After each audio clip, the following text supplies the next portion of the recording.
First ever factory outlet Mukunda Jewelers. Christmas and New Year offers flat 10% off on VA.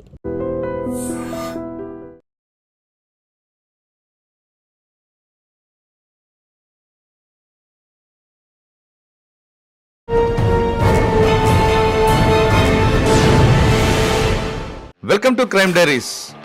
ఈ వారం మన guest 2010 batch police officer, పేరు అరవింద్ బాబు గారు, DCP cyber crime Hyderabad.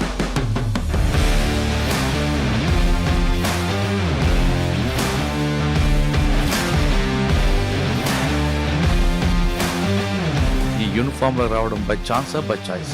ఇది by choice. I like you. Group 1 ఎందుకు రాశారండి? Civils రాయొచ్చు కదా. సివిల్స్ రాశారు. ఫస్ట్ పోస్టింగ్ ఎక్కడ వచ్చింది? Posted in Tadipatri. Consider to be very tough post. బాగా గుర్తింపు అనిపిస్తుంది. చాలా జరిగింది. అక్కడ కొంచెం బెటర్ రిజల్ట్ ఉంది ఇక్కడ కన్నా, మన కేసు కన్నా. సో అక్కడ నుండి కొంచెం ట్రాక్ చేసుకుంటా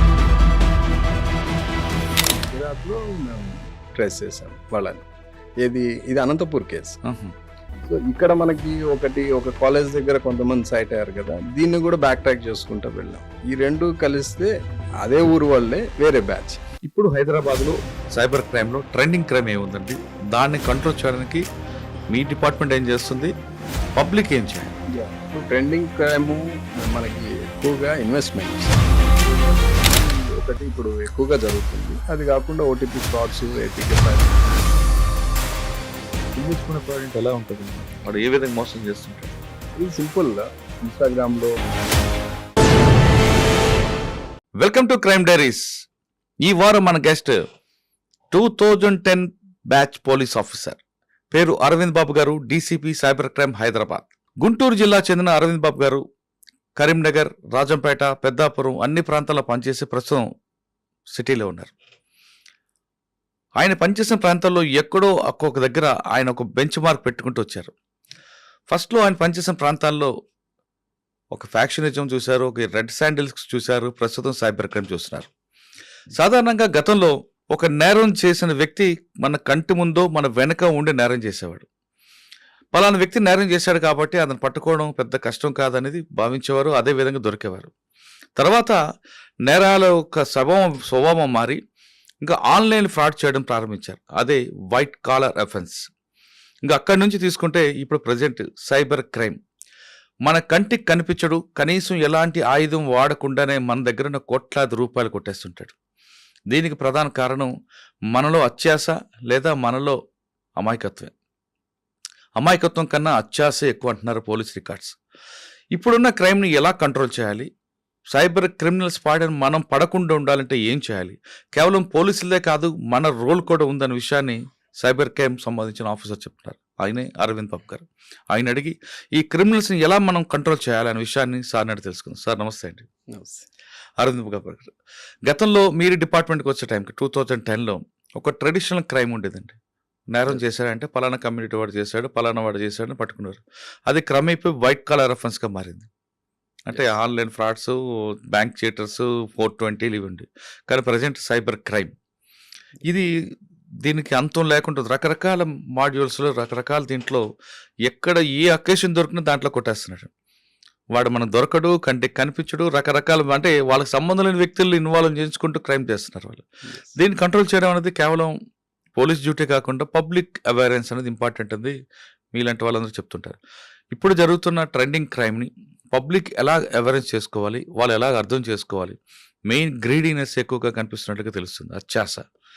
మనకు సంబంధం కాని వ్యక్తులు మనకి ఇస్తున్నారంటే ఆలోచించకుండా చేయడం వల్ల జరిగే అనర్థాలు ఎలాగుంటాయనే విషయాన్ని పబ్లిక్ అవేర్నెస్ ఎలా తీసుకురావాలి? ఒకవేళ సైబర్ క్రైమ్ జరిగితే మనం ఇమ్మీడియట్గా ఏం చేయాలి? అటువంటి క్రిమినల్స్ మీరు ఎలా ఇన్వెస్టిగేషన్ చేసుకొని పట్టుకుంటున్నారు? ఇంతకుముందు అంటే క్రైమ్ అనగానే ఒక దగ్గర దొరికేవారు, కంటికి కనిపించే నేరస్తుని పట్టుకోవడం అనేది ఇంపాసిబుల్, కానీ అది కూడా మీరు పాసిబుల్ చేస్తున్నారు. ఇవన్నీ చెప్పే ముందు అరవింద్ బాబు గారు కుటుంబ నేపథ్యం, ఈ యూనిఫామ్లో రావడం బై ఛాన్స్ బై చాయిస్? ఇది by choice. I like uniform. Oh, I like uniform. దాని చాయిస్ లోనే వచ్చాను నేను. ఎలా? ఎవరు ఇన్స్పైర్ అయ్యారా? లేదంటే నేను చిన్నప్పుడు అంటే స్కూలింగ్లో అట్లా ఉన్నప్పుడు I saw some SPs who worked in Guntur, like RP Meena, like అట్లా కొంచెం స్టాల్ వార్డ్స్ ఉన్నారన్నమాట. అంటే ఆర్పి మీనా గారు. ఓకే, ఇంకా అంటే వాళ్ళు ఏంటంటే వాళ్ళ వర్క్ స్టైల్ ఒక ముద్ర వేసింది అనమాట. అప్పట్లో వాళ్ళు రౌడీజాన్ని బాగా కంట్రోల్ చేయటము, ఫ్యాక్షనిజాన్ని కంట్రోల్ చేయటము, నక్సల్స్ మూవ్మెంట్ కూడా ఉండేది. నక్సల్ మూవ్మెంట్ ఉండేది. సో ఇట్లాంటివన్నీ కూడా చేయటం వల్ల I was impressed. So this is the right job to do for the public service అనేది నాకు అప్పుడు ముద్ర పడిపోయింది. అది అట్లా కంటిన్యూ అయింది. అమ్మా నాన్న ఏంటండి? నాన్నగారు రిటైర్డ్ గవర్నమెంట్ ఎంప్లాయ్, అమ్మ హౌస్ వైఫ్. సో మీ ఫ్యామిలీలో అందరూ గవర్నమెంట్ ఎంప్లాయీస్, మీరు ఒక్కరేనా? ఆల్మోస్ట్ అందరూ గవర్నమెంట్ లో ఉన్నారు. My brother is also in audit department in government of AP. Sister is house wife, but బావ ఈజ్ ఆల్సో గవర్నమెంట్ ఎంప్లాయ్. మరి గ్రూప్ 1 ఎందుకు రాశారండి? సివిల్స్ రాయొచ్చు కదా? సివిల్స్ రాశాను నేను, but I could not make it. వచ్చా, ఓకే. గ్రూప్ 1 లో వచ్చారు, సివిల్స్ కొట్టారు, సారీ డిఎస్పీ పోస్ట్ కొట్టారు. ఫస్ట్ పోస్టింగ్ ఎక్కడ వచ్చింది? After training I was posted in Tadipatri of Anuppur district. Faction area. Tough posting, consider to be very tough posting. So Tadipatri అంటేనే అందరికి first వచ్చేది ఫ్యాక్షన్. అప్పట్లో కూడా ఒక 2-3 గ్రూప్స్ ఉంటాయి అక్కడ. దివాకర్ రెడ్డి గ్రూప్, పెద్దారెడ్డి గ్రూప్ అట్లా ఉండేవి. So that is my first posting. So first posting కాబట్టి అది కూడా యంగ్ వెళ్ళాము, బై చాయిస్ పోలీసులోకి వచ్చాము కాబట్టి ఛాలెంజింగ్గానే తీసుకొని జాబ్ చేయడం జరిగింది అక్కడ.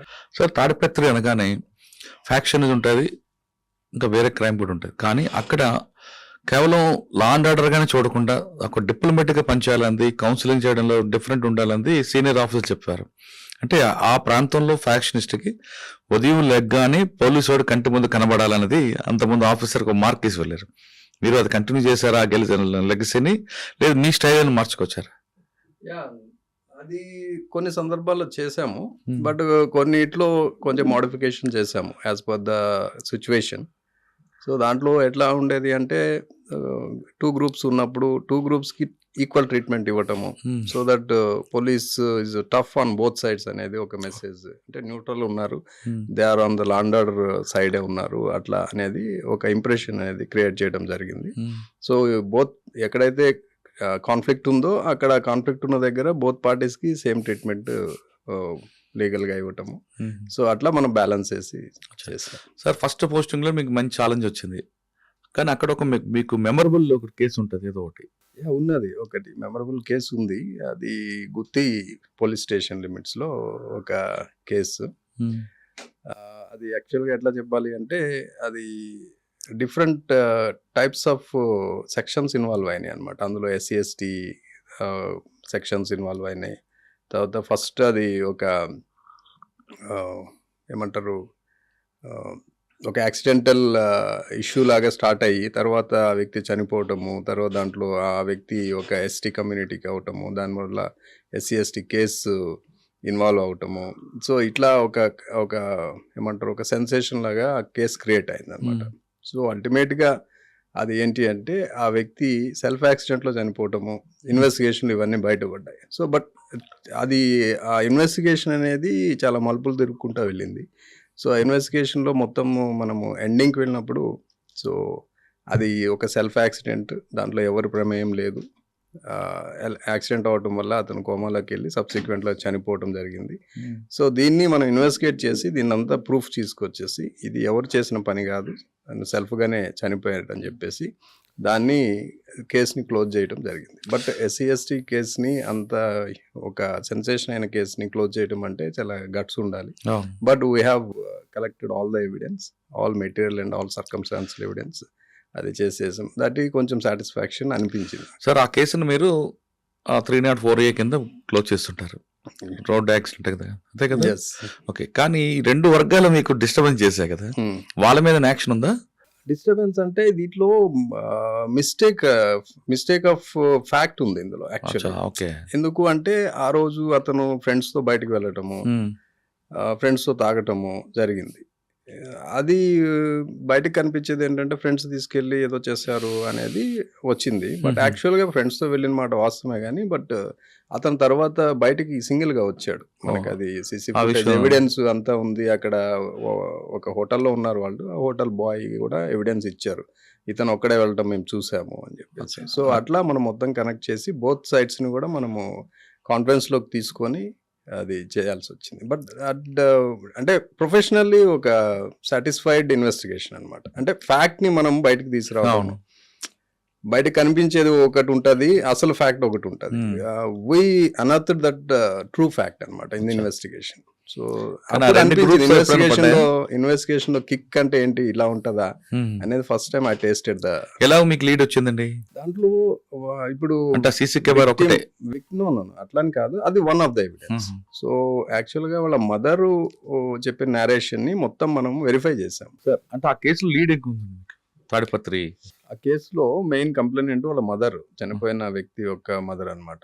ఈ చనిపోయిన వ్యక్తి actually unmarried, youngster around 25, 26 years ఉంటాయి. వాళ్ళ మదరు కంప్లైంట్ చేశారు. ఏం చేశారు అంటే, ఫ్రెండ్స్‌తో వెళ్ళాడు. ఆ రోజు ఏదో చిట్టి పాడాడు. చిట్టి డబ్బులు ఒక 40,000 ఎంతో ఉన్నాయి. సో, ఫ్రెండ్స్ తీసుకెళ్ళి వీడిని చంపేసి డబ్బులు తీసుకుపోయారు అనేది ఆమె అలిగేషన్. సో, ఇది స్టేట్మెంట్. ఈ స్టేట్మెంట్‌లో ఒక్కొక్క నేరేషన్‌ని మేము ఎగ్జామిన్ చేసాం. సో, దీంట్లో ఫ్రెండ్స్‌తో వెళ్ళారు. ఓకే. అది ప్రూవ్ అయింది. ఫ్రెండ్స్‌తో వెళ్ళిన మాట వాస్తవం, తాగిన మాట వాస్తవమే. నెక్స్ట్ వచ్చేసి ఇతను చిట్టి పాడాడు, డబ్బులు ఉన్నాయన్నాడు. సరే, చిట్టి పాడిన అతన్ని పిలిపించాము, మాట్లాడితే అతను చిట్టి పాడిన మాట వాస్తవమే కానీ నేను డబ్బులు ఇవ్వలేదు అని చెప్పాడు. సో, అక్కడ సెకండ్ ఎలిగేషన్ అనేది Prove నాట్ కాలేదు. ప్రూవ్డ్. సో, అట్లా. ఇంకోటి ఏంటంటే మరి ఇతను ఎలా పడిపోయాడు? నిజంగా పడ్డాడా? ఎవరన్నా అటాక్ చేశారా? అనేది థర్డ్ క్లారిఫికేషన్. అది మనకి అతను ఒక్కడే బయటికి రావటం, బయటకు వచ్చిన తర్వాత ఒకడే వెళ్ళి పెట్రోల్ కొట్టించుకోవటము, ఇవన్నీ కూడా మనకి oral and technical evidence available ఉన్నాయి. సో, వాటన్నిటిని కూడా కలెక్ట్ చేసి ప్రాపర్‌గా మనము ఇది ఫ్యాక్ట్ అని చెప్పేసి చెప్పడం జరిగింది. ఎలా చనిపోయాడండి ఆయన? Self accident. తాగేస్తున్నారు కాబట్టి ఇంకా మళ్ళా ఎక్కువ ఇంకొంచెం తాగుదాం అనేసి ఫ్రెండ్స్ రూమ్‌లో ఉన్నప్పుడు ఇతనే వెహికల్ తీసుకొని బయటకు వచ్చాడు. అచ్చా, అచ్చా. బయటకు రావడం వల్ల తాగిన మత్తులో స్కిడ్ అయింది బండి. పడ్డాడు. ఫస్ట్ కోమాలోకి వెళ్ళాడు. ఒక 2-3 డేస్ తర్వాత ఈ diet in the hospital. Sir ఇది కాకుండా నేను ఇందాక మాట్లాడిన ఫస్ట్ లో 2 గ్రూపులు. ఆ గ్రూప్‌లో ఎప్పుడైనా ఎదురుపడ్డాయి మీకు? ఎదురుపడ్డాయి. చాలా సార్లు ఎదురుపడ్డాయి. వాళ్ళు అసలు మామూలుగా ఉంటారు కండి. ఎవరైనా ముందు పోలీసుని ట్రాన్స్ఫర్ చేస్తాం అంటారు కదా. ఆ, అటువంటి ఏమైనా వార్నింగ్లు వచ్చాయా? నాకైతే డైరెక్ట్ వార్నింగ్స్ అయితే రాలేదు. బట్ చాలా సందర్భాల్లో డిఎస్పీ గారు చేసింది కరెక్టే అని జేసీ ప్రభాకర్ రెడ్డి గారు అన్న సందర్భాలు ఉన్నాయి. పెద్దారెడ్డి పెద్దారెడ్డి అప్పుడు అంత లేదా? ఫామ్ లేదు. సైలెంట్ గానే ఉన్నారు. సైలెంట్ గానే ఉండేవాడు. వాళ్ళ ఊర్లోనే ఉండేవాడు. ఎక్కువ తాడిపత్రి కూడా వచ్చేవాడు కాదు. కానీ ఫస్ట్ పోస్టింగ్లో మీకు మంచి ఎక్స్పీరియన్స్ వచ్చి ఉంటుంది అయితే. వచ్చింది. లా అండ్ ఆర్డర్ కంట్రోల్ ఎలా చేయాలి, ఇట్లాంటి ఫ్యాక్షన్ యాక్టివిటీస్ ని ఎట్లా కంట్రోల్ చేయాలా, మానిటర్ చేయాలా, దీని మీద వచ్చింది. అక్కడ కౌన్సిలింగ్ ఉండేదా? ఉండేది, కౌన్సిలింగ్ ఉండేది. చెప్పాం కదా, ఈ 2 పార్టీస్కి ఈక్వల్ ట్రీట్మెంట్ కౌన్సిలింగ్ ఉంటుంది. అంటే గతంలో ఒక ఆఫీసర్ ఉండేవారు. ఆయన ఇచ్చిన కౌన్సిలింగ్ చేసేవారా? ఆ టైప్ కౌన్సిలింగ్ లేదా వేరేగా సాఫ్ట్ కౌన్సిలింగ్? అవి చేసాము, మామూలు చేసాము, అన్ని రకాలుగా చేసాము. ఎందుకు అంటే నీడ్ బేస్డ్, ఎవరికి ఏ టైప్ ఆఫ్ కౌన్సిలింగ్ అనేది ఆ టైప్ ఆఫ్ ఇస్తేనే వర్కౌట్ అవుతుంది అట్లా. అంటే గతంలో ఆయన ఒక కౌన్సిలింగ్ ఉండేది, తర్వాత ఫ్యాక్షనిస్ట్కి మెయిన్ ఆక్సిజన్ ఫైనాన్స్. ఆ ఫైనాన్స్ని క్రాక్ చేసేవాడండి ఆయన. అంటే ఇప్పుడు చేంజ్డ్ సర్కమ్స్టాన్సెస్లో ఏమైందంటే మోస్ట్లీ వీళ్ళంతా పొలిటికల్గా ఎదగటం స్టార్ట్ అయింది. పొలిటికల్గా ఎదగటం స్టార్ట్ అయిన తర్వాత ఆటోమేటిక్గా వాళ్ళకి ఏదో విధంగా ఫైనాన్సెస్ సప్లై అనేది ఉంటుంది. ఏదో ఒక పదవి ఉండటమో లేకపోతే ఎట్లా. సో, అది మనం చేయలేం, because that is all legal. So, ఇల్లీగల్గా ఏదైనా ఉంటే ఆటోమేటిక్గా బంద్ చేసుకుంటారు. Once officer is tough and is fair, so ఆటోమేటిక్గా they will set their own things. Okay, Tadipatri తర్వాత ఇక్కడికి వచ్చారు. నేను పెద్దాపురం వెళ్ళాను. అక్కడ నుండి అదొక క్రైమ్ ఇదొక క్రైమ్. Yes, ఇదొక మీరు వెళ్ళేసరికి పెద్దాపురంలో ఆ పని పూర్తిగా క్లోజ్ అయి ఉంటుంది అప్పటికి. అయిపోయింది. అదే అప్పుడు అయిపోయింది. 70s, 80s లోనే మాక్సిమం బంద్ అయింది. అప్పుడున్న collector and administration, district administration దాని మీద రిహాబిలిటేషన్ అనేది బాగా చేశారు. రిహాబిలిటేషన్ చేసిన తర్వాత వాళ్ళందరికీ వేరే ఉపాధి కల్పించడము, వాళ్ళు వేరే యాక్టివిటీస్ టేకప్ చేయడానికి ఫర్ లైవ్లీహుడ్ చేయడం వల్ల మ్యాక్సిమం తగ్గింది. బట్ నేను అక్కడ ఛార్జ్ తీసుకునేసరికి ఇది అదర్ కైండ్ ఆఫ్ అనమాట. అంటే ఇప్పుడు ఆన్లైన్ బుకింగ్స్ అని అట్లాంటివి ఉన్నాయి. సో హియర్ అండ్ దేర్ ఉన్నాయి. బట్ మా కంప్లైంట్ వచ్చినప్పుడు దాని మీద యాక్షన్ తీసుకునేవాళ్ళం. సార్ అక్కడ కేసు జరిగితే ఎవరైతే ఇల్లు నిర్వహిస్తున్నా ఆ ఇంటికి తాళం వేయడం కొంతమంది ఆఫీసర్లు చేసేవారు, కొంతమంది కలెక్టర్ గారు ఆర్డీఓ ఆదేశాలతో ఇల్లు సీజ్ చేసేవారు. ఈ రెండిట్లో మీరే తీసుకునేవారు? యాజ్ పర్ లా అంటే మనకి పీటా యాక్ట్ అనేది ఉంటుంది కదా. అవును. పీటా యాక్ట్ ప్రకారము మనము ఏదైనా పోలీస్కి సీజ్ చేసే పవర్ ఉండదు, కోర్టు ద్వారానే చేస్తాము. కానీ తాళం వేయచ్చు ఆ, కదా. అంటే అది ఎక్స్ట్రీమ్ స్టెప్. అప్పుడు ఉన్న పరిస్థితులు అంత ర్యాంపెంట్ ఉన్నది కాబట్టి officers might have taken that decision. నేను వెళ్ళే టైంకి అది అంత ప్రివలెంట్ గా లేదు. ఆల్మోస్ట్ అందరూ కూడా రిహాబిలిటేట్ అయిపోయారు. అసలు ఊరు వదిలి వెళ్ళిపోయినారు చాలా మంది. కానీ ఊరి బదులు వెళ్ళిపోయిన ఆ ముద్ర మాత్రం ఉండిపోయిందండి. అంటే ఇక అది ఆ లెగసీ ఇప్పుడు చిలకలూరిపేట ఎట్లా ఉందో పెద్దాపురం అనేది కూడా అట్లా అలా ఆ పేరు అట్లా కంటిన్యూ అవుతుంది. కానీ వాళ్ళ వల్ల మిగతా వాళ్ళు కూడా చాలా సఫర్ అయ్యారు కదండి. అది లేదు, అది అయిపోయింది. ఆ ఫేజ్ ఎండెడ్. ఆల్మోస్ట్ 2000 వరకే అది క్లోజ్ అయిపోయింది. అంటే పెద్దాపురం అమ్మాయికి పెళ్లి సంబంధం చూడాలన్నా, పెద్దాపురం అబ్బాయికి ఆ ఊరికి పెళ్లి ఇవ్వాలన్నా 1-2 సార్లు ఆలోచించేవారు. అది నేను వెళ్ళే టైంకి ఆ పరిస్థితి లేదు. లేదా? అంతా చాలా ప్రాస్పర్డ్ టౌన్. అది చాలా ప్రాస్పర్డ్ టౌన్. సామర్లకోట, పెద్దాపురం పక్కనే ఉంటుంది. జస్ట్ దాని బోర్డర్ ఏముండదు, అనుకొని కలిసే ఉంటాయి ఉంటాయి, రెండు. అవును. So very very prospered villages they are, towns they are. Public ఎలాగుంటారండి? ఒబే చేస్తారు అలా అని? Public are very aware of law. First thing, అచ్చా. వాళ్ళకి చట్టం తెలుసు, బాగా అవేర్ ఉంటారు. క్వశ్చనింగ్ నేచర్ కూడా ఉంటుంది. ఒకవేళ ఆఫీసర్ ఓవర్ బోర్డ్ వెళ్తున్నా కానీ వాళ్ళు చెప్తారు, మీరు అలా చేయడానికి లేదు కదా అని చెప్తారు అనమాట. ఆ టైప్. ఏముందండి పెద్దాపురంలో మీకు మెమరబుల్? పెద్దాపురంలో memorable, I have done major elections there. 2014 elections state bifurcate అయిన తర్వాత ఫస్ట్ ఎలక్షన్స్ నేను అక్కడే ఉన్నాను. దాని తర్వాత వచ్చిన local body elections like municipalities, తర్వాత ఇవన్నీ గ్రామ పంచాయతీ ఎలక్షన్స్ అన్నీ కూడా ఉన్నాను. సో ఆ ఎలక్షన్స్ అంటే యాక్చువల్గా పెద్దాపురం, ఈస్ట్ గోదావరి అంతా కూడా పొలిటికల్లీ వాలటైల్ ఏరియాస్. అవి చాలా అవేర్నెస్ ఉంటుంది పొలిటికల్ కాన్ఫ్లిక్ట్స్ ఎక్కువ ఉంటాయి అక్కడ. రాదర్ దెన్ ఇవి ఫ్యాక్షనిజం లా కాకుండా ఇది ఉంటుంది. సో అలాంటి టైంలో నేను మంచిగా చేశాను. ఒక్క దగ్గర కూడా రీకౌంటింగ్ అనేది, రీపోలింగ్ అనేది లేకుండా. కానీ అక్కడ క్యాస్ట్ ఫీలింగ్ ఎక్కువ కదండి. ఉంటాయి, క్యాస్ట్ కాన్ఫ్లిక్ట్స్ ఉంటాయి. బట్ ఏదైనా కానీ ఎప్పుడైనా ఆఫీసర్ ఫెయిర్గా ఉన్నప్పుడు ఫేస్ వాల్యూ మీద చాలా వరకు సర్దుబాటు అవుతాయి. Okay, Peddapuram next. After that నేను రాజంపేట వెళ్ళాను. రాయలసీమకి వచ్చారు. Rayalaseema, again Rayalaseema and Kadapa district. ఏముంటుంది సార్ రాయలసీమలో? అంటే మీకు ఒక రెడ్ శాండిల్ ఒకటే ఉంటుందా, ఇంకా వేరే ఏమైనా? నార్మల్ క్రైమ్ అంతా ఉంటుంది. రోడ్ యాక్సిడెంట్స్ ఎక్కువ అనుకుంటా. రోడ్ యాక్సిడెంట్స్ ఎక్కువ. ఎందుకు అంటే కడప నుండి తిరుపతి వెళ్ళే రూట్ ఉంటుంది. సో అక్కడ మధ్యలో కొంత స్ట్రెచ్ ఫారెస్ట్ ఏరియా వస్తుంది, ఒంటిమిట్ట, సిద్ధవటం ఆ ఏరియా అంతా. సో ఆ ఏరియాస్ లో రోడ్ యాక్సిడెంట్స్ ఎక్కువ అయ్యాయి. ఎందుకంటే ఎర్లీ మార్నింగ్ ఈ పిలిగ్రిమ్స్ అందరు కూడా ఒకే వ్యాన్ లో ఒక 10 మంది 20 మంది వెళ్తాము, నైట్ అంతా జర్నీ చేయటము.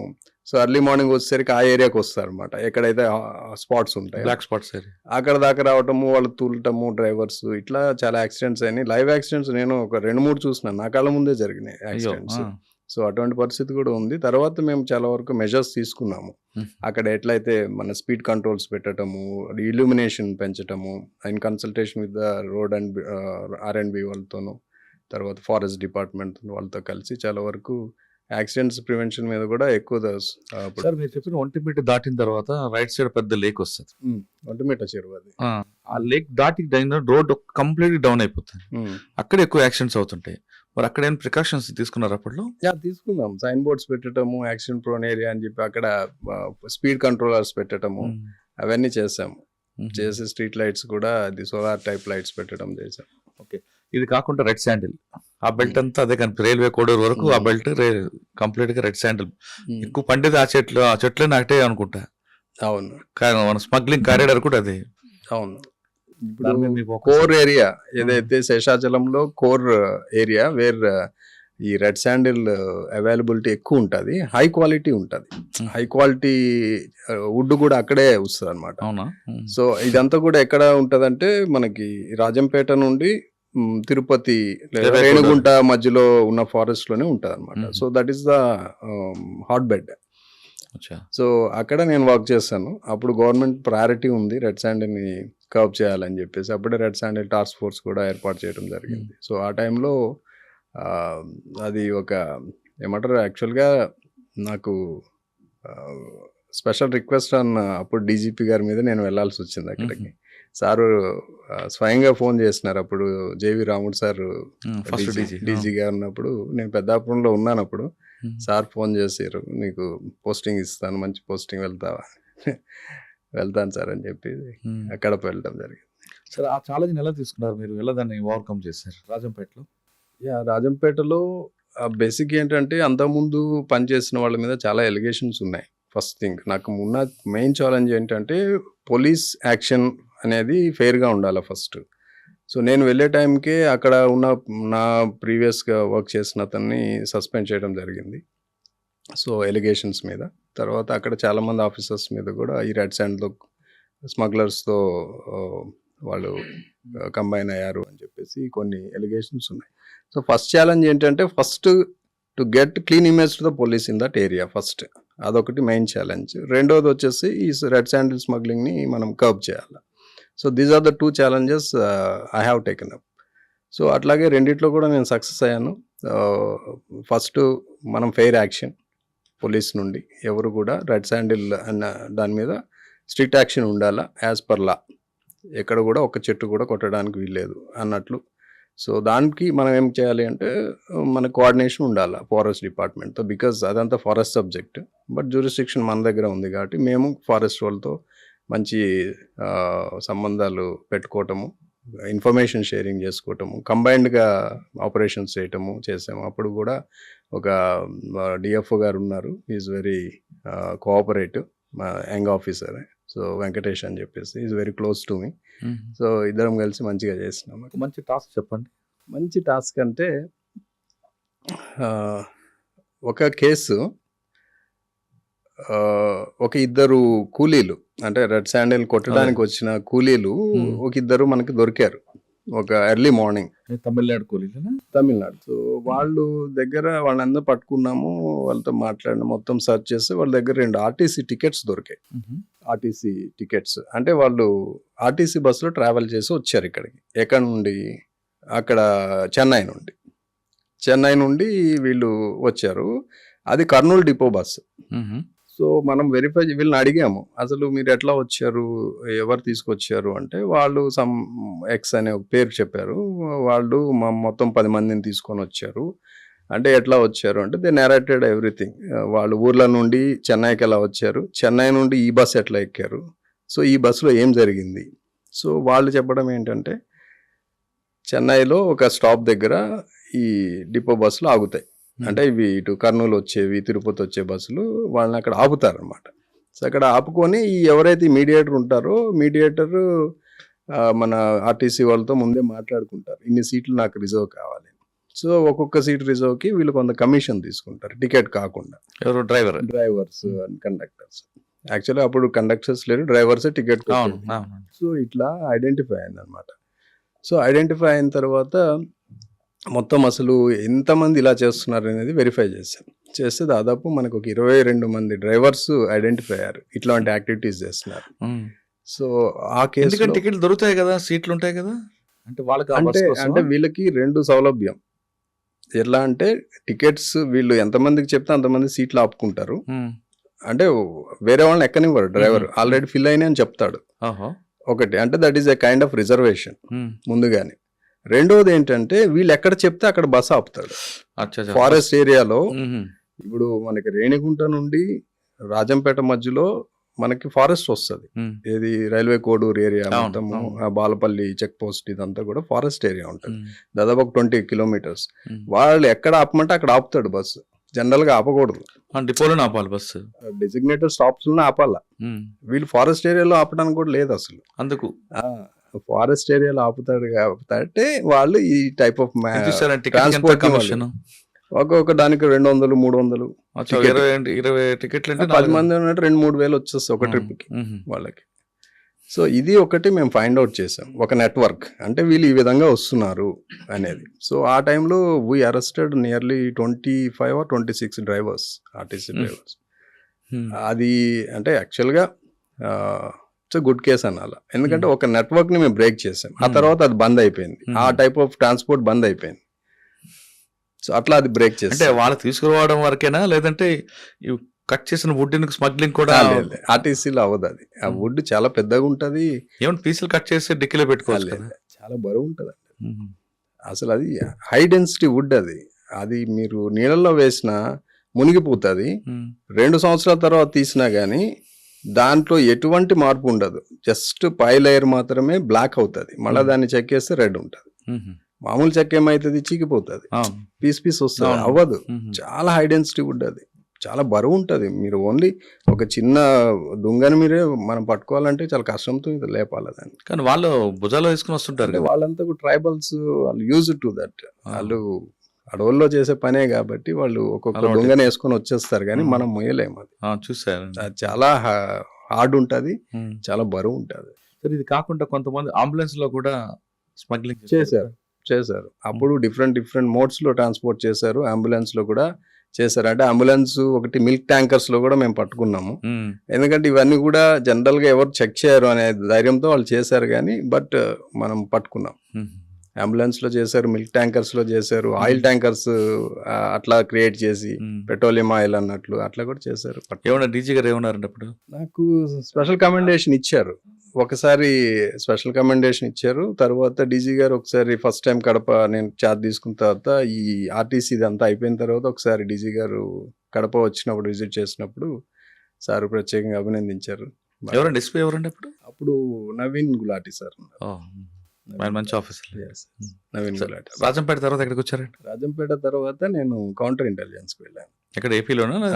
ఏపీ కౌంటర్ ఇంటెలిజెన్స్ లో I work as a DSP counter intelligence. ఏముందా వర్క్ ఉంది అక్కడ? అక్కడంతా మన టెక్నికల్ చూసాను నేను, టెక్నికల్ అనాలిసిస్, అది తర్వాత ఎస్పినేజ్ కేసెస్, కోస్టల్ సెక్యూరిటీ, అవి కొన్ని మాడ్యూల్స్ హ్యాండిల్ చేసాము.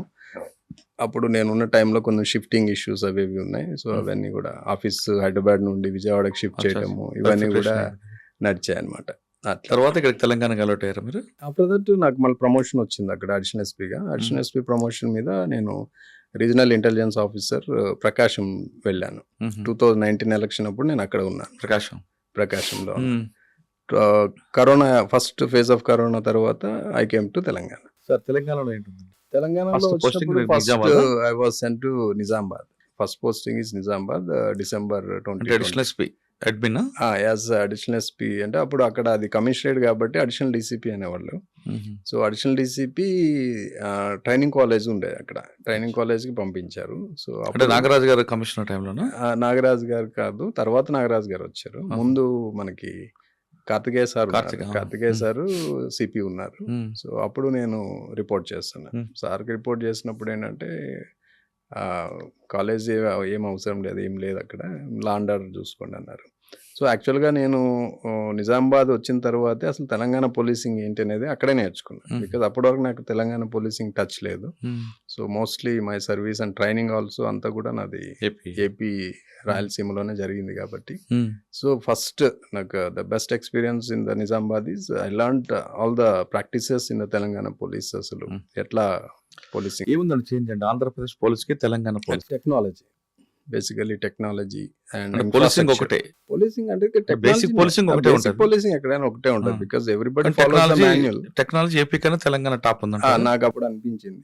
ఇప్పుడు మేబీ ఏపీ కూడా మరి ఫార్వర్డ్ అయి ఉండొచ్చు, ఐ డోంట్ నో. బట్ ఆ టైంలో మాత్రము Telangana superior in using the technology. So అప్పుడే అంతా well established systems, portals and all these softwares వాడటము స్టార్ట్ చేశారు. వర్టికల్స్ అని చెప్పేసి అప్పుడు కూడా ఎవ్రీ ఆఫీసర్ వర్క్ని కూడా క్వాంటిఫై చేసే సిస్టమ్ ఒకటి మన దగ్గర ఉంది ఇక్కడ తెలంగాణలో. మీరు అదొకటే కాకుండా ఏపీలో ఆఫీసర్ కానిస్టేబుల్ కూడా ఆఫీసర్ పిలిచే పద్ధతి తెలంగాణ ఉంది, కానీ ఏపీలో లేదు. అది కూడా లేదు. ఇక్కడ ఆఫీసర్ అని అంటాము. మహేందర్ రెడ్డి గారి టైంలో స్టార్ట్ అయినట్టు. ఏపీలో అయితే పేరు కూడా పిలుస్తారు, ఇక్కడ ఆఫీసర్ అంటారు. అవును, కొంచెం ఇబ్బంది అనిపించింది. ఇక్కడ అంటే అట్లేం లేదు, ఇబ్బంది ఏం లేదు. ఎవ్రీబడి ప్రతి మనిషి గౌరవం ఇవ్వాల్సిన అవసరం ఉంది. That everybody is a public servant అన్నప్పుడు అందరు ప్రజాసేవ చేయడానికి వచ్చారు. ఎవరికి ఇవ్వాల్సిన గౌరవం వాళ్ళకి ఇవ్వాలి. తెలంగాణ నిజామాబాద్ లో మీకు మంచి ఎక్స్పీరియన్స్ ఉంది. నిజామాబాద్ తర్వాత అండి నిజామాబాద్ లో ఆల్మోస్ట్ 2 years ఉన్నాను. ఆఫ్టర్ దట్ నేను కరీంనగర్ పిటిసి. సార్ ఏపీ నుండి వచ్చారు కదా, మరి ఫ్యామిలీ షిఫ్టింగ్, పిల్లల చదువు ఇవన్నీ ఇబ్బందులు ఉన్నాయా? ఇబ్బందులు ఉన్నాయి. మై సన్ ఇప్పుడు నా ఇంటర్మీడియట్ ఫస్ట్ ఇయర్. వాడు స్కూలింగ్ దాదాపు ఒక 7 నుండి 8 స్కూల్లో చదివినాడు వాడు. ఫస్ట్ నుండి 10th వరకే ఒక 8 స్కూల్ చదువుకుంటాడు. బట్ హైదరాబాద్ వచ్చిన తర్వాత కొంచెం స్టెబిలిటీ ఉంది. బికాస్ ఇక్కడ ఎవ్రీవేర్ అన్ని దొరుకుతాయి. నిజామాబాద్ తర్వాత కరీంనగర్ వెళ్ళారా? కరీంనగర్ ఏంటి పీటీసీనా? పిటిసి ప్రిన్సిపల్ గా వెళ్ళాను. అక్కడ ఒక 5 months ఉన్నాను. 5 months ఉన్నా ఒక 2 batches ప్రమోషన్ బ్యాచెస్ కి ట్రైనింగ్ అయింది. So PC to head constable promotion. Sir మీరు 2 బ్యాచ్లు ట్రైనింగ్ ఇచ్చారు కదా, మీ దగ్గరకు వచ్చే వాళ్ళందరూ కూడా ఆల్రెడీ కానిస్టేబుల్ పనిచేసి ప్రమోషన్కి వచ్చిన వాళ్ళకి ఇచ్చుంటారు. ఎస్, వాళ్ళు ఎప్పుడో ట్రైనింగ్ ఎప్పుడో గతం తీసుకుని ఉంటారు. ఇప్పుడున్న ట్రైనింగ్ కి వాళ్ళు సూటబుల్ అయ్యారా? ఆ సెక్షన్ అంతా అలవాటు పడ్డారా? అప్పటికి ఇప్పటికి అంటే ఫిజికల్ ట్రైనింగ్ తేడా ఏమేం లేదు. సో ఈ పెరాడ్ అండ్ ఆల్ దీస్ థింగ్స్ తేడా టెక్నాలజీ ఉంటది కదా. ఇప్పుడు మనం వాడే టెక్నాలజీ ఒక వరకు తేడా ఉంటుంది. తర్వాత లా ఒకటే, అప్పుడు ఏముందో అదే ఉంటుంది. ప్రొసీజర్స్ సేమ్ ఉన్నాయి. అయితే నేను ఇక్కడికి వచ్చిన తర్వాత, వీళ్ళు ట్రైనింగ్ వచ్చిన తర్వాత ఏం చేస్తున్నామంటే, వీళ్ళంతా హెడ్ కానిస్టేబుల్స్ కాబట్టి వీళ్ళు ఇన్వెస్టిగేషన్ చేయొచ్చు. డిపార్ట్మెంట్ లో head constable can be an IO. So for the cases where punishment is lesser punishments ఉన్నాయి. సో వాళ్ళకి ఇన్వెస్టిగేషన్ మీద ఎక్కువ నేను స్ట్రెస్ చేసి ట్రైనింగ్స్ ఇచ్చాను. ఇన్వెస్టిగేషన్ ప్రొసీజర్స్ ఏంటి, సిడి ఫైల్ ఎట్లా బిల్డ్ చేయాలి, స్టేట్మెంట్స్ ఎట్లా రికార్డ్ చేయాలి, ఎవిడెన్స్ ఎలా కలెక్ట్ చేయాలి, మళ్ళీ కోర్టుకి రిపోర్ట్స్ ఎట్లా చేయాలి, వీటి మీద ఎక్కువ వాళ్ళకి స్ట్రెస్ చేసి నేను చేశాను. ఎందుకంటే they are becoming IOs now. So అట్లా వాళ్ళకి ఎక్కువగా నేను ఇండోర్ ట్రైనింగ్ ఎక్కువ ఇచ్చాను రాదర్ దెన్ అవుట్డోర్. ఎందుకంటే అందరూ కూడా 40+ అప్పటికే ఆయన చాలా మల్టిపుల్ హెల్త్ ఇష్యూస్ ఉన్నవాళ్ళు చాలా మంది ఉన్నారు. కాబట్టి considering their health also outdoor తగ్గించి ఇండోర్ మీద ఎక్కువ ఫోకస్ చేస్తారు. వాళ్ళ డిపార్ట్మెంట్కి వచ్చేసరికి సరే హెడ్ కానిస్టేబుల్ అయినసరికి మధ్యలో ఒక 10 years ఓకే, కానీ వాళ్ళ బిహేవియర్ చేంజ్ అని చెప్పారా? అరే తురే అనకూడదని. ఎందుకంటే వాళ్ళు సర్వీసులకు వచ్చేటప్పటికి అందరికి అరే తురే అంటారు. హెడ్ కానిస్టేబుల్ వచ్చేసరికి అందరికి మర్యాద ఇవ్వాల్సిన పరిస్థితి ఉంది. ఇప్పుడు పరిస్థితి మారింది. అండ్ వాళ్ళకి ఆ బిహేవియర్ యాటిట్యూడ్ చేంజ్ అని చెప్పారా? వాళ్ళు చాలా చూసారు డిపార్ట్మెంట్ లో చేంజ్.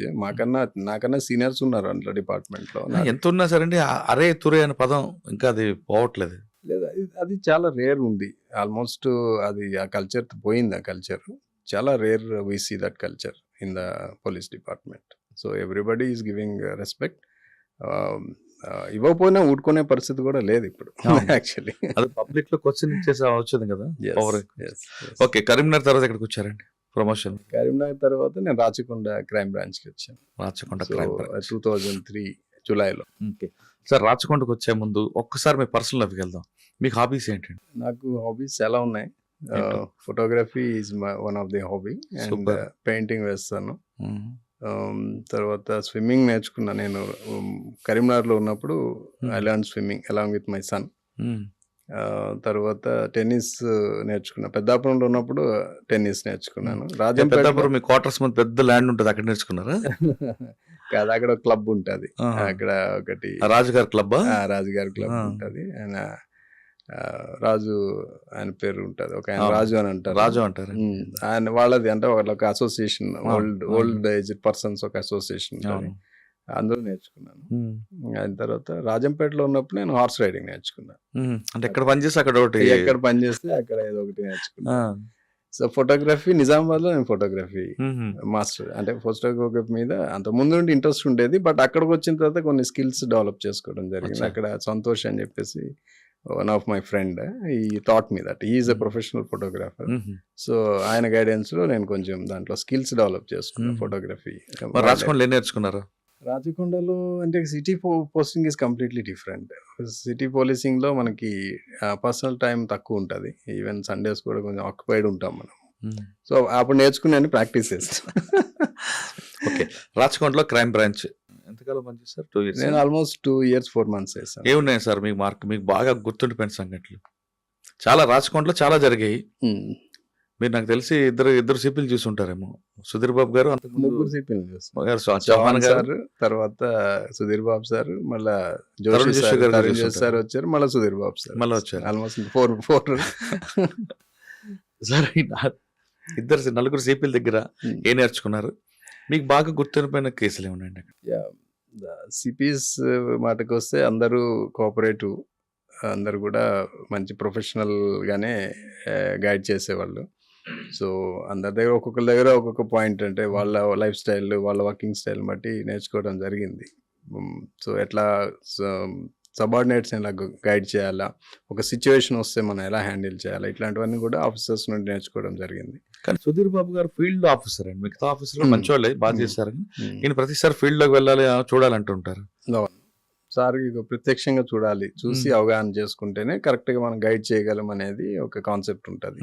సో మాక్సిమం ఏది జరిగినా సార్ వస్తారు, వచ్చి చూసి వెళ్తారు. ఏమున్నాయండి మీకు బాగా గుర్తుండిపోయిన కేసులు? చాలా జరిగాయి రాచకొండలో. చాలా జరిగాయి. అవును, రీసెంట్ గా ఒక ఇంజనీరింగ్ కాలేజ్ లో ఒకటి టెఫ్ట్ అయింది, దాదాపు 1 CR వరకు పోయింది. సో ఆ కేసు కొంచెం రీసెంట్ లో మెమరబుల్ అనేది, ఛాలెంజింగ్ కేసు అది. లీడ్ ఏమొచ్చింది? యాక్చువల్గా అది రిపోర్ట్ అయిన తర్వాత మేము సీన్కి వెళ్ళాము. సీన్ ఆఫ్ అఫెన్స్ కి కాలేజ్కి వెళ్ళిన తర్వాత అక్కడైతే ఏం లీడ్ లేదు యాక్చువల్లీ. అంటే కాలేజ్ వాళ్ళు ఇచ్చారు కంప్లైంట్? కాలేజ్ వాళ్ళే ఇచ్చారు. దాంట్లో లీడ్ ఏం లేదు యాక్చువల్లీ. మనకి అక్కడ ఉన్న కెమెరాస్ కూడా ఒక DVD నైట్ జరిగింది అది. నైట్ అరౌండ్ 1 o'clock అట్లా జరిగింది. సో దాంట్లో ఉన్న ఎవిడెన్స్ ఏం లేదు, ఓన్లీ ఒక కెమెరాలో ఒకే కెమెరా ఉంది. ఆ కెమెరా కూడా అంత క్వాలిటీ లేదు. ఎవరో ఒక ఇద్దరు వ్యక్తులు అట్లా వెళ్ళినట్లు, ఒక బ్లర్డ్ ఇమేజ్, ఒక ఇద్దరు మనుషులు అట్లా పరిగెత్తినట్లు. That is the only reliable evidence. అంటే ఇద్దరు వచ్చారు అని తెలుసుకోవడానికి ఉన్న ఎవిడెన్స్ అదొక్కటే తప్ప ఇంకా వేరేది ఏమీ లేదు అక్కడ. ఫింగర్ ప్రింట్స్ లేవు, ఏమీ లేదు, no evidence at all. So ఆ స్టేజ్ నుండి ఆ కేసు డిటెక్ట్ చేసాము. డిటెక్ట్ చేసి పట్టుకోవడం జరిగింది. దీంట్లో 2 యాంగిల్స్ ఉన్నాయి. ఒకటి బేసిక్ పోలీసింగ్ వెళ్ళాము, అంటే అసలు ఇలాంటి MO ఎక్కడ ఉంది, ఎక్కడెక్కడ జరిగినాయి అనేది ఒక యాంగిల్లో వెళ్ళాము. ఇంకొకటి ఏంటి అంటే, ఇది ఇంజనీరింగ్ కాలేజ్లో జరిగింది కాబట్టి చుట్టుపక్కల ఇంజనీరింగ్ కాలేజీకి కూడా వీళ్ళు ఏమైనా ప్రయత్నాలు చేసి ఉండొచ్చు అని చెప్పి చుట్టుపక్కల ఇంజనీరింగ్ కాలేజెస్లో కూడా మనం వెరిఫై చేసాం. ఆ రోజు నైట్ ఎవరన్నా అనుమానంగా తిరిగిన అట్లా ఒక కాలేజ్ దగ్గర మనకి ఒక 6 మంది సైట్ అయ్యారు అనుమానంగా. సో అయితే 6 మంది ఎవరో మనకు తెలియదు. సో వాళ్ళు ఒక ఆటోలో వచ్చినట్టుంది, అట్లా కొంచెం అదొక లీడ్. తర్వాత ఈ సిమిలర్ అఫెన్సెస్ ఎక్కడ జరిగాయి అనేది ఒక యాంగిల్ వెళ్ళాం. వెళ్తే దీనికన్నా ఒక 1 week బ్యాక్, అంటే 1 week ముందు దీనికి జరిగింది. అనంతపూర్లో ఒక స్కూల్లో జరిగింది. అక్కడ అనంతపూర్లో. సో అక్కడ కూడా నేను పనిచేశాను కాబట్టి నాకున్న పరిచయాలతో అక్కడ అన్ని తీసుకున్నా. ఏం డేటా ఎలా తెలిసిందండి అనంతపూర్లో జరిగిందని మీకు? అంటే పోలీస్కి ఒక నెట్వర్క్ ఉంటుంది. సో పోలీసింగ్ లో ఇంట్రెస్టింగ్ ఏంటంటే ఒక నెట్వర్క్ ఉంటుంది, ఇన్ఫర్మేషన్ నెట్వర్క్ అనేది ఉంటుంది. సో ఎనీ వింగ్ అది ఒకటి ఏమంటారు, ఒక అండర్లయింగ్ కరెంట్ లాగా రన్ అవుతా ఉంటుంది. అది టాస్క్ ఫోర్స్ కానివ్వండి, లా అండ్ ఆర్డర్ కానివ్వండి, క్రైమ్స్ కానివ్వండి, ఒక ఇన్ఫర్మేషన్ నెట్వర్క్ అని ఉంటుంది. దాంట్లో మనకు వస్తుంది, అంటే మనం మాట్లాడుతుంటాం కదా, షేర్ చేస్తుంటాం, మా దగ్గర ఇక్కడ జరిగింది ఎనీ సిమిలర్ అఫెన్స్ అని చెప్తే ఎవరో ఒకరు రెస్పాండ్ అవుతారు. అట్లా ఒక ఆఫీసర్ రెస్పాండ్ అయ్యాడు, సిమిలర్ అఫెన్స్ మా దగ్గర జరిగింది అని చెప్పి. So previously I worked in Anantapur. అక్కడ ఉన్న పరిచయాలతో నేను మొత్తం I could get the data, అసలు ఏం జరిగింది ఏంటి అంటే సిమిలారిటీస్ కనిపించాయి.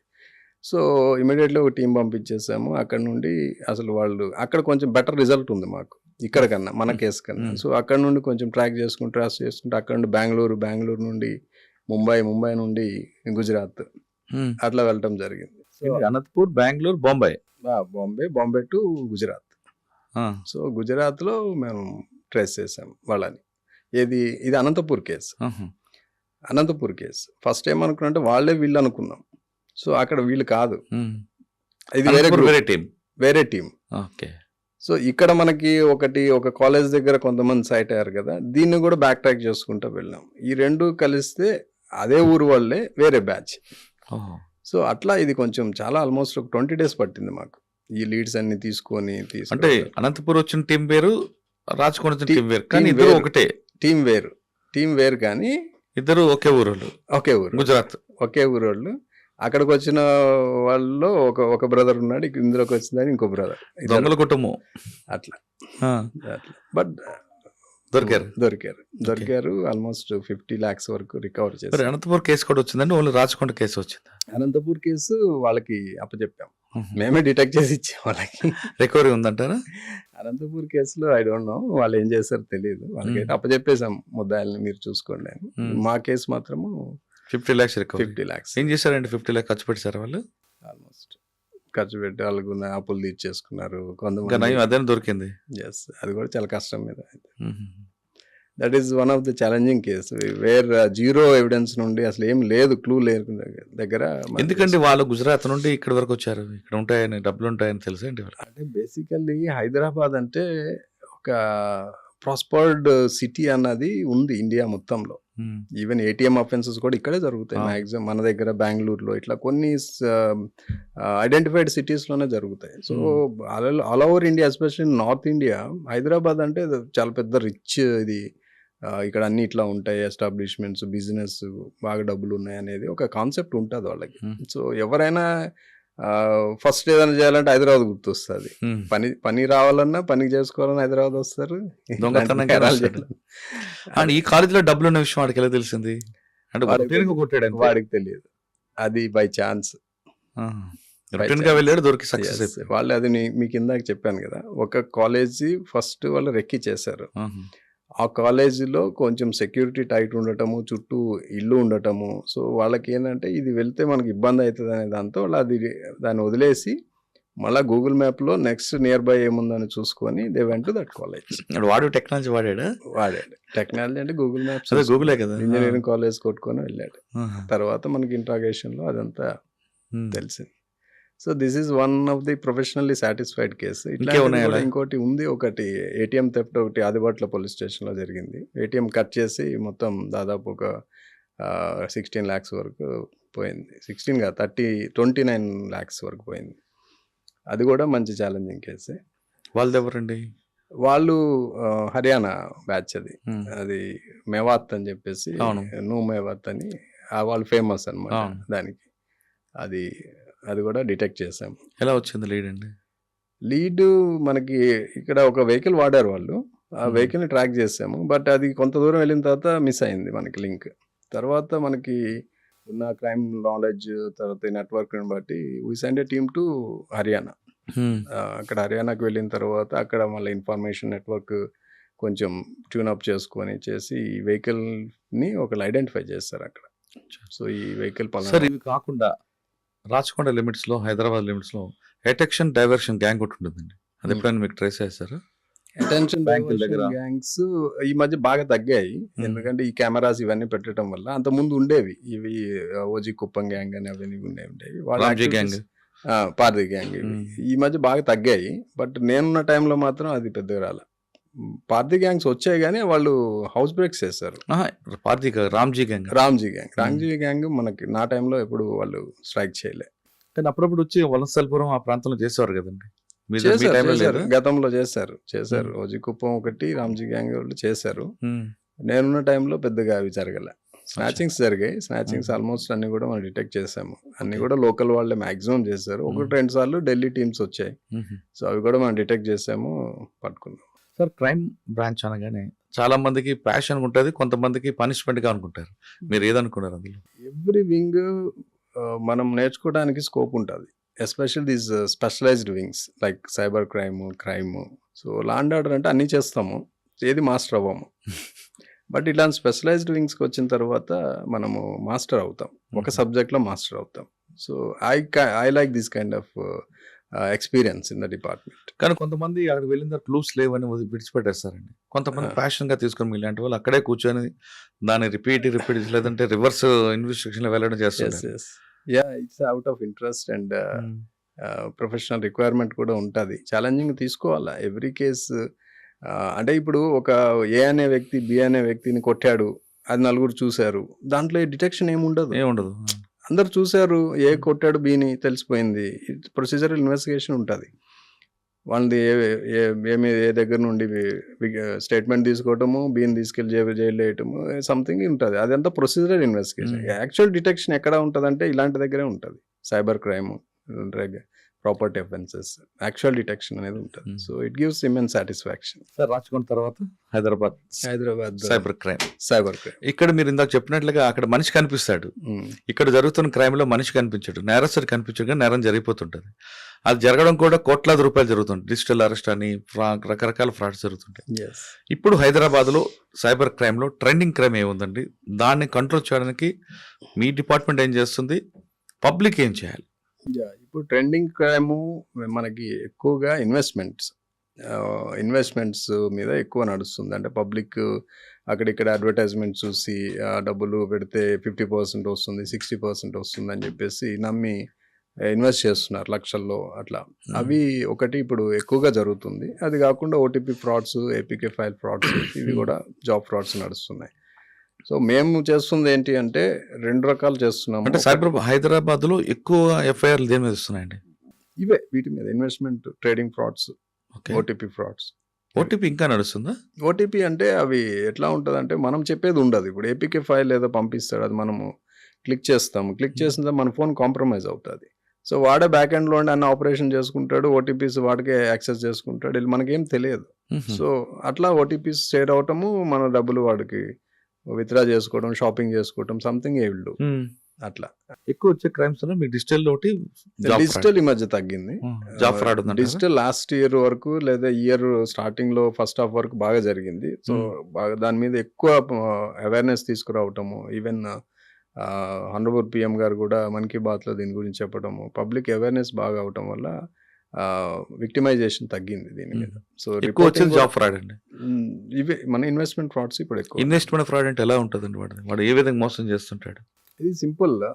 ఇప్పుడు మనం ఇన్స్టాగ్రామ్లో, ఎఫ్బీలో, తర్వాత ఒక్కోసారి మనకు డైరెక్ట్గా మెసేజ్లు కూడా వస్తున్నాయి వాట్సాప్లో. అంటే ఏదో సమ్ ఫర్మ్ అని చెప్తాడు, ఇన్వెస్టిగేటింగ్ మేము ఈ విధంగా ఇన్వెస్ట్మెంట్ చేస్తాము అని చెప్పేసి వాడు ఒక ఆఫర్ చేస్తాడు. మీకు ఇంత రిటర్న్స్ వస్తాయి 50%, విత్ ఇన్ 1 monthలో మీరు 100 రూపాయలు పెడితే 160 రూపాయలు వస్తాయి. ఇట్లాంటి ఒక ఏమంటారు ఎక్కువ రిటర్న్ వచ్చే ఒక ఆఫర్ పెడతాడు. దానికి జనరల్గా పబ్లిక్ ఏంటి ఇప్పుడు అంతా కూడా షార్ట్ కట్లో పెద్దోళ్ళు అయిపోవాలనేది పబ్లిక్ ఉన్నారు. సో వాళ్ళు ఏమవుతుంది అంటే సో లూరింగ్ అనమాట. It's a bait. ఆఫర్ అనేది బెయిట్, ఒక గాలం వేస్తారు. సో చిక్నోడ్ ఏముంటుంది, వాడి మాట నమ్ముతాడు. ముందు ఒక 1,00,000 రూపాయలు 2 లక్షలు ఇన్వెస్ట్ చేస్తాడు. ఇన్వెస్ట్మెంట్ అంటే ఏం లేదు, it's not actual investment, just money transfer చేస్తాడు వాడు చెప్పిన అకౌంట్కి. వాడు ఏం చేస్తాడు, మనకి ఫేక్ డాక్యుమెంట్ అని చూపిస్తుంటాడు. అన్ని కూడా ఒక మొత్తం ఆన్లైన్లో జరుగుతాయి. అంటే లైక్ ఒక వాట్సాప్ గ్రూప్లో కానీ, ఒక టెలిగ్రామ్ గ్రూప్లో కానీ ఈ విక్టిమ్ని యాడ్ చేస్తారు వాళ్ళు. అందులో ఉండేవాళ్ళు అంతా ఫ్రాడ్స్టర్సే. వాళ్ళు ఒక్కొక్కడు పోస్ట్ చేస్తుంటాడు, నేను ఇంత పెడితే ఇంత నాకు వచ్చిందని. అంత అబద్ధమే, జస్ట్ టైప్ చేస్తుంటారు అంతే. దాన్ని చూసి మనం ఏం చేస్తాం, ఇంకా ఎక్కువ పెడుతుంటాం. సో ఇది జరుగుతూ ఉంది అనమాట. సో ఫస్ట్ ఇనిషియల్గా ఏంటంటే మనకు కొంత లాభం చూపిస్తాడు, లాభం విత్డ్రా కూడా చేసుకుంటాం మనం నమ్మటానికి. అప్పుడు ఏమవుతుంది, మనం ఇంకొంచెం ఎక్కువ పెడతాం. ఈరోజు 1,00,000 రూపాయలు పెట్టిన 10 లక్షలు పెడతాం. సో అట్లా వాడు లూట్ చేసి కొంత ఎక్కువ అమౌంట్ తీసుకున్న తర్వాత వాడు స్పందించడం మానేస్తాడు. సార్ ఇందులో ఒక కంప్లైంట్ మీకు వచ్చింది అనుకోండి, నేను పలానా అకౌంట్కి డబ్బులు వేసాను, ఆ అకౌంట్ డీటెయిల్స్ నా దగ్గర ఉన్నాయని చెప్తుంటారు. అసలు మీరు వెళ్ళి ఆ అకౌంట్ హోల్డర్ పట్టుకుంటే వాడే క్రిమినలా, లేదు వాడి మధ్యలో ఉండి ఇంకెవరితో చేయిస్తుంటాడు? ఇక్కడ మన మ్యూల్ అకౌంట్ అనేది వస్తుంది. సో యాక్చువల్గా ఈ ట్రాన్సాక్షన్ సైబర్ క్రైమ్లో జరిగే ట్రాన్సాక్షన్లో ఇన్వాల్వ్ అయ్యే బ్యాంక్ అకౌంట్స్ ఏది కూడా ఒరిజినల్ పర్సన్ ఆపరేట్ చేయడం. సపోజ్ అకౌంట్ నా పేరు మీద ఉంది అనుకోండి, మీరు ఆపరేట్ చేస్తారు, మీరు ఫ్రాడ్స్టర్. అంటే అది ఎట్లా, మీ అకౌంట్ నాకెందుకు ఇవ్వాలి? అది ఇక్కడ ఏంటంటే ఇప్పుడు కొంతమంది ఏం చేస్తారు అంటే అమాయకుల్ని లేదా డబ్బులు అవసరం ఉన్న వాళ్ళని ఫైండ్ అవుట్ చేసుకొని వాళ్ళకి ఆఫర్ చేస్తారు. నీకు లోన్ ఇస్తామను, లోన్ ఇప్పిస్తాము, ఒక బ్యాంక్ అకౌంట్ ఓపెన్ చేయండి, లేకపోతే నీకు కమిషన్ ఇస్తాం, ఒక అకౌంట్ ఓపెన్ చేసి మాకు ఆ డీటెయిల్స్ ఇవ్వండి. డీటెయిల్స్ అంటే క్రెడెన్షియల్స్ అని వాళ్ళకి ఇస్తారు అన్నమాట. సో ఇన్ని రకాలుగా జరుగుతుంది. సో కొంతమంది తెలియక మోసపోవటం, కొంతమంది తెలిసి డబ్బుల కోసం కమిషన్ వస్తుంది, ఒక 25,000 వస్తుంది, 20,000 వస్తుంది అని చెప్పేసి అకౌంట్ ఓపెన్ చేసి ఇవ్వటము జరుగుతుంది. సో యాక్చువల్గా ఇన్వాల్వ్ అయిన బ్యాంక్ అకౌంట్ ఏది కూడా ఒరిజినల్ వాడు ఆపరేట్ చేయడు. అల్టిమేట్ మనం పట్టుకుంటే వాడు చెప్తాడు, నాకు పలానా ఎక్స్ అనేవాడు వచ్చాడు, ఇట్లా ఆఫర్ చేస్తే నేను తీసి ఇచ్చాను, నాకేం తెలియదు అని. సో ఇలాంటి సందర్భాలే ఎక్కువ ఉన్నాయి. సరే, ఆ విధంగా తెలియదన్నా నేరానికి సహకరించాడు కాబట్టి ఆయన మీద కూడా కేసు అవుద్దా? డెఫినెట్లీ అవుతుంది. అంటే తెలిసి కాదు కదా, తెలియకుండా చేసిన డబ్బులు తీసుకుంటున్నాడు కదా, డబ్బులు తీసుకుంటున్నాడు అంటే అది మరి అది పార్ట్ ఆఫ్ క్రైమే కదా. సో బ్యాంక్ అకౌంట్ అనేది మనం ఓపెన్ చేసి మనం ఆపరేట్ చేసుకునేది, మనము వేరే వాళ్ళకి ఇచ్చి అది మళ్ళీ క్రైమ్ అయినప్పుడు అతను ఇవ్వడానికి మనం డబ్బులు తీసుకున్నప్పుడు కూడా will be part of the crime. Okay, అటువంటి కేసు జరిగింది అనుకోండి, ఆ విక్టిమ్ ఏం చేయాలి? First victim immediately cyber fraud అయిందని తెలుసుకుంటే ఇమీడియట్లీగా పోలీస్ని అప్రోచ్ అవ్వాలి. పోలీస్ని అప్రోచ్ అయ్యే టైం లేదు అనుకుంటే 1930 is a toll free number. So for reporting all cyber crimes. లేదు అంటే ఒక పోర్టల్ ఉంది, NCRP అంటారు, national cyber crime reporting portal. So దాంట్లో కూడా లాగిన్ అయిపోయి దాంట్లో కూడా పిటిషన్ పెట్టవచ్చు, కంప్లైంట్ లాడ్జ్ చేయాలి. ఒకవేళ నష్టం జరిగిందన్న విషయం తెలుసుకున్న వెంటనే ఎంత టైంలో పెట్టాలండి? కొంతమంది మర్నాడు పెడతారు. అంటే ఇమీడియట్లీ పెడితే బెటర్. ఎందుకు అంటే ఇమీడియట్లీగా 1930 కానీ NCRPలో కానీ కంప్లైంట్ రైజ్ చేయటం వల్ల మనకి సిస్టమ్ ట్రాక్ చేస్తుంది ఇతని అకౌంట్ నుండి ఏ బ్యాంక్స్కి డబ్బులు పోయినాయి. సో వీలైనంత వరకు అందులో ఉన్న డబ్బులన్నింటినీ కూడా ఫ్రీజ్ అవుతాయి. ఫ్రీజ్ అయితే మళ్ళీ విక్టిమ్కి ఆ డబ్బులు వెనక్కి తీసుకురావడానికి అవకాశం ఉంటుంది. డిలే అయ్యే కొందుకు ఏమైందంటే ఆ సిస్టంలో ఉండి, బ్యాంకింగ్ సిస్టంలో ఉండి ఇతని డబ్బులన్నీ బయటికి వెళ్ళిపోతాయి. మల్టిపుల్ అకౌంట్స్ ద్వారా ట్రాన్స్ఫర్ అయిపోయి అల్టిమేట్గా విత్డ్రావల్కో లేకపోతే క్రిప్టో కరెన్సీకో అది కన్వర్ట్ అయిపోయి సిస్టమ్ నుండి బయటికి వెళ్ళిపోతాయి. సిస్టమ్ నుండి బయటికి వెళ్ళిపోయిన తర్వాత దాన్ని మళ్ళీ మనం ట్రాక్ చేసి తీసుకురావడం అనేది చాలా డిఫికల్ట్ థింగ్. సార్, ఈ తరహా నేరాలు చేసే వాళ్ళందరూ ఏ గ్యాంగ్ అయి ఉంటుందంట? ఇక్కడ ఒక గ్యాంగ్ అనేది మనం చెప్పలేము. సో వీళ్ళంతా కూడా ప్రొఫెషనల్స్, ఒక నెట్వర్క్ ఉంటుంది వీళ్ళకి. సో వీళ్ళు మల్టిపుల్ ఏరియాస్లో ఉన్నారు. ఎక్కువగా మనకి ఇప్పుడు రాజస్థాన్, హర్యానా, తర్వాత అంతకుముందు ఫస్ట్లో మనకంతా కూడా బీహార్ ఇటు సైడ్ వచ్చేది. అక్కడ నుండి ఇప్పుడు షిఫ్ట్ అయింది, వెస్ట్ సైడ్కి అంతా షిఫ్ట్ అయింది. తర్వాత ఇప్పుడు క్రాస్ బోర్డర్ యాక్టివిటీస్ కూడా మనకి ఉన్నాయి. ఓకే, ఎస్పెషల్లీ ఇటు గల్ఫ్ కంట్రీస్ నుండి, తర్వాత ఇటు south east Asian countries like Vietnam, Thailand, Cambodia ఇటు సైడ్ నుండి కూడా ఆపరేట్ అవుతున్నాయి. So we have evidence on that. ఇప్పుడు కొత్త తరహా నేరం వచ్చింది అంటున్నారు. మీరేం చేయట్లేదు, ఒక యూట్యూబ్ లింక్ని మీరు క్లిక్ చేయండి, అది ఎంతమంది లైక్ చేస్తే అదే మీకు డబ్బులు వస్తుంటాయి. ఒక క్లిక్ చేస్తే 10 రూపాయలు వస్తుంది అంటున్నారు. అది ఇన్వెస్ట్మెంట్ ఫ్రాడ్ అనుకోవాలా, లేదు నిజంగానే ఉందంటారు? అది దట్ కుడ్ బి మెలాసియస్ లింక్. అంటే మన ఫోన్ కంప్రమైజ్ చేయడానికి వాడు అట్లాంటి మిమిక్ చేస్తారు. అంటే ఏదో ఒక విధంగా చేసి ఆ లింక్ని క్లిక్ చేయించాలి. సో ఇట్లాంటి ట్రిక్స్ ప్లే చేస్తారు. ఆ లింక్ క్లిక్ చేస్తే ఏమవుతుందంటే అది APK ఫైల్ అయితే ఆటోమేటిక్గా ఆండ్రాయిడ్ ఫోన్స్లో ఇన్స్టాల్ అయిపోతుంది.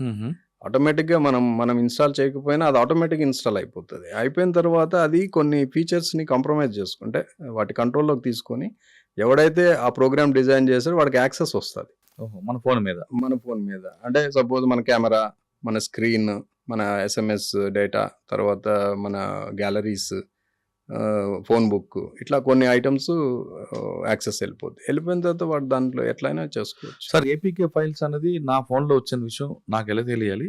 తెలిసిన తర్వాత నేను చేయాలి? APK ఫైల్ అనేది ఎక్కువగా ఆండ్రాయిడ్ ఫోన్స్లోనే ట్రాన్స్ఫర్ అవుతుంది. అది కూడా ఎట్లా అంటే మనకి వాట్సాప్స్లో ఎక్కువ సర్క్యులేట్ అవుతుంది. APK ఫైల్ అనేది ఒక ఫైల్ లాగా ఉంటుంది.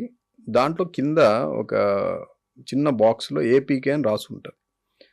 ఐడెంటిఫికేషన్ కోసము అది చూడాలి. అది APK అని ఉంటే ఇమీడియట్గా దాన్ని డిలీట్ చేయటము, ఆ చాట్నే డిలీట్ చేయటము, అదే గ్రూప్లో వస్తే గ్రూప్ నుండి ఎగ్జిట్ అయ్యడము చేయాలి. పొరపాటున దాన్ని క్లిక్ చేస్తే మాత్రం ఆటోమేటిక్గా అది మన ఫోన్లో ఇన్స్టాల్ అవుతుంది, జరగాల్సిన నష్టం జరుగుతుంది. ఓకే, ఒకవేళ అయిన తర్వాత ఏం చేయాలి?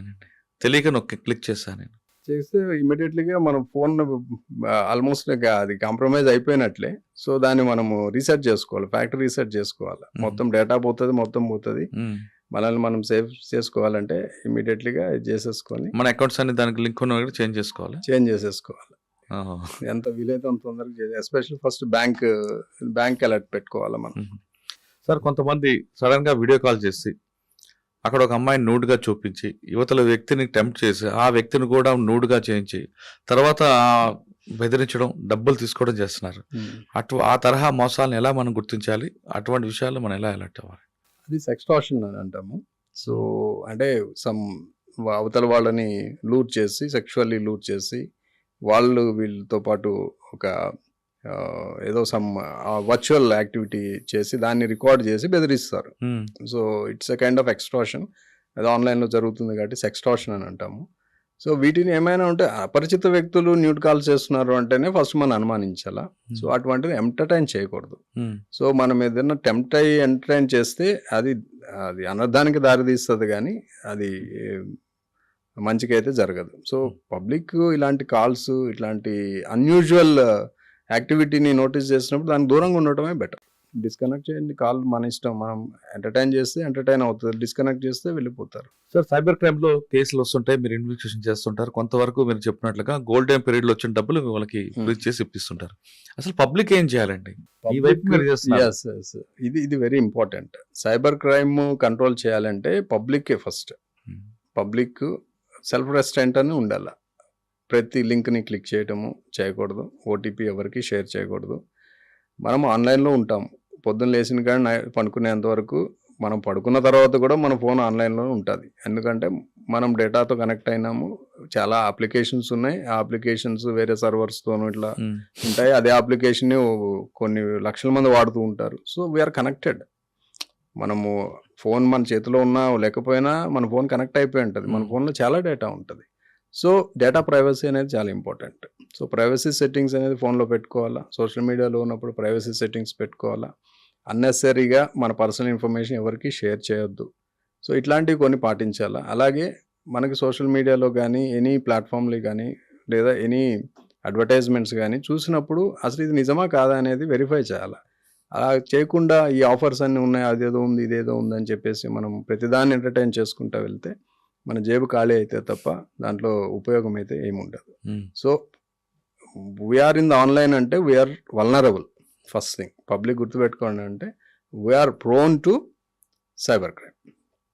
కాబట్టి ఆచితూచి వ్యవహరించాలి. అపరిచిత వ్యక్తులతోనూ ఆన్లైన్లో ఎటువంటి ఫైనాన్షియల్ ట్రాన్సాక్షన్ చేసేటప్పుడు చాలా జాగ్రత్తగా ఉండాలి. ఎట్లా పడితే అట్లా చేస్తే మాత్రం జేబు ఖాళీ అయిపోతుంది. సార్, కొంతమంది బస్ స్టాప్ దగ్గర ఒక అమ్మాయి ఉంది అనుకోండి. ఆ అమ్మాయికి ఫోన్ నెంబర్ అడిగితే పేరు అడిగిన చెప్పదు, ఫోన్ నెంబర్ అసలు ఇవ్వదు. కానీ ఆన్లైన్లోకి వెళ్ళిన తర్వాత అదే అమ్మాయి ఎవరో స్ట్రేంజర్ కానీ ఫోన్ చేస్తే వెంటనే వాడికి ఫ్రెండ్ రిక్వెస్ట్ పంపిస్తే లైక్ చేస్తుంటుంది. అంటే ఆన్లైన్లో ఉండమంటారా? ఆఫ్లైన్లో ఎంత కేర్ఫుల్గా ఉన్నామో ఆన్లైన్లో కూడా అలాగే ఉండమంటారా? ఇదే ఇప్పుడు ప్రాబ్లం. అందరు కూడా ఆన్లైన్లో అవతల ఏమున్నది అనేది చూడకుండా ఏదో ఒక పిక్చర్నో ఏదో ఒక సమ్ పోస్ట్నో చూసి దాన్ని నిజమే అని నమ్మేసి వాళ్ళతో పరిచయాలు, వాళ్ళతో షేరింగ్స్ ఇవన్నీ చేసుకుంటున్నారు. అదే చెప్తుంది సెల్ఫ్ రెస్ట్రెంట్ అనేది ఇంపార్టెంట్. సో మనకి హ్యూమన్ రిలేషన్స్ అవసరమే, బట్ అది వర్చువల్గా ఇట్స్ నాట్ గుడ్. ఒక అపరిచిత వ్యక్తి ఆన్లైన్లో పరిచయం అయ్యి వాళ్ళతో మనం క్లోజ్గా ఇంటిమేట్ అసలు అవతల వ్యక్తి ఎవరు అనేది తెలుసుకోవాలి కదా. అదే అమ్మాయికి బస్ స్టాండ్ అమ్మాయి లాగుండే అబ్బాయి కావచ్చు, అబ్బాయి లాగుండే అమ్మాయి కావచ్చు. సో ఫిజికల్ గా కనబడినప్పుడు ఇవ్వరు కదండి. అదే ఇప్పుడు పరిస్థితి అంతా అదే ప్రాబ్లం ఉంది. పబ్లిక్ ఇంటర్ పర్సనల్ రిలేషన్స్ అనేది వర్చువల్ గా పెట్టుకుంటున్నారు, కానీ రియల్ గా మన చుట్టూ ఉన్న వాళ్ళు, మన ఫ్రెండ్స్, మన ఫ్యామిలీ మెంబర్స్, వీళ్ళతో సమయం గడపడం తగ్గించేసి ఆన్లైన్లో పరిచయం అవుతున్న వ్యక్తులతో, సోకాల్డ్ వ్యక్తులు అంటే అది ఎవరనేది తెలియదు. సో వాళ్ళతో సంబంధాలు వాళ్ళతో షేర్ చేసుకుంటున్నారు. ఇంట్లో షేర్ చేసుకుని వాళ్ళతో షేర్ చేసుకోవటం ఇదే చేస్తున్నారు. ఇది ఒక లైఫ్ స్టైల్ లాగా అయింది. So but it's not good trend. కానీ ఇప్పటి వరకు మనం ఇన్వెస్ట్మెంట్ ఫ్రాడ్ చూసాం, తర్వాత ఓటీపీ ఫ్రాడ్, డిజిటల్ అరెస్ట్, ఇవన్నీ చూస్తున్నాం. ఇంకా ఫ్యూచర్లో కొత్తగా ఇంకేం రాబోతుందండి? కొత్తగా అంటే మనకి ఇప్పుడు ఏఐ వచ్చింది. ఏఐ ఏం చేస్తుందో మనకు తెలియదు, ఎవరు ఎట్లా వాడతారో తెలియదు. సో ఏఐ అనేది ఒక పెద్ద ప్రమాదకరమే. ఇప్పటికే ఆల్మోస్ట్ ఏఐ వీడియోస్ అన్ని అవన్నీ వస్తూ ఉన్నాయి. సో అది నిజమెంత, అందులో అబద్ధమెంతో తెలియదు. రేపు మీ ఫోటో నా ఫోటోలు మార్పు చేయొచ్చు ఈజీగా. సో అబ్సీన్గా తయారు చేయొచ్చు. మా దగ్గర కొన్ని కంప్లైంట్స్ వచ్చినాయి ఆల్రెడీ, వీఆర్ ఇన్వెస్టిగేటింగ్. సో ఇట్లా డీప్ ఫేక్ చేయొచ్చు. సో ఇదొకటి. ఇంపర్సనేషన్ అనేది ఆల్వేస్ ఒక థ్రెట్ ఉంది. సో అంటే మనలాగే మన అకౌంట్స్ లాగే క్రియేట్ చేసి కొన్ని యాక్టివిటీస్ చేసేవి. Impersonation is threat, AI is threat. So financial frauds continue అవుతాయి, ఖచ్చితంగా కంటిన్యూ అవుతాయి, because everybody needs money. Sir, ఫైనల్గా చెప్పండి, పబ్లిక్ ఇంకా ఏం చేయాలండి? పబ్లిక్కి మెయిన్ చెప్పేది ఏంటి అంటే, ఆన్లైన్లో ఉన్నప్పుడు మీరు డిజిటల్ డిసిప్లిన్ అనేది చాలా ఇంపార్టెంట్. సైబర్ సెక్యూరిటీ, సైబర్ స్పేస్లో మీరు ఉన్నప్పుడు సైబర్ సెక్యూరిటీ మెజర్స్ పాటించాలా. ఇందాక చెప్పినట్లు మీ పర్సనల్ డేటాని మీరు సెక్యూర్ చేసుకోవాలా. అనవసరంగా పర్సనల్ డేటాని మీరు పబ్లిక్ చేయొద్దు ఒకటి.